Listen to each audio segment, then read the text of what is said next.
Kumusta po mga boss? Ito na ang hinihintay natin, ang pinakamabentang scooter. Inilabas na nga dito sa Pilipinas ang pinakabagong Honda Click 125 version 4. May dalawang variant po ito, may standard variant at smart edition variant. Ano ba ang mga nabago at nadagdag sa motorsiklo na ito? Let's go, silipin natin mga boss.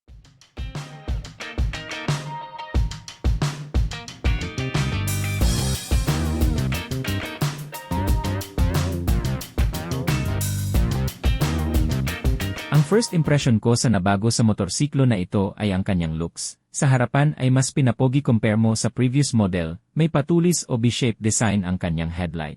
At kagandahan pa nito ay mas maliwanag na ng 20% ang kanyang LED headlight compare mo sa version 3. Yes, tama ang narinig nyo, kaya mas visible na sa night rides. Naka-telescopic fork ang kanyang front suspension.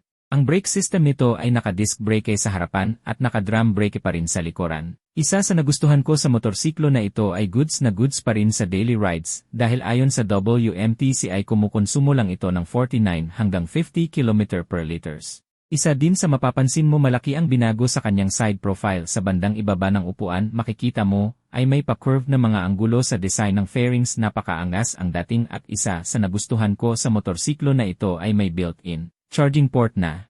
May dalawang variant po ito. Ang standard variant ay may available na kulay na Pearl Arctic White, Pearl Silvestris Gray, Obsidian Black Metallic, at nagkakahalaga lang ito ng 82,400 pesos. At sa Smart Edition variant naman ay nakakailas na.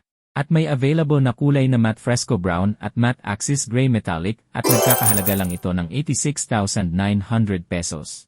Isa sa mapapansin mo, ang kanyang tail light ay napaka-cute tingnan, more on minimalist na ang design, at nakalitaw naman ang kanyang turn signal. At naka-LED na ang tail light at turn signal nito.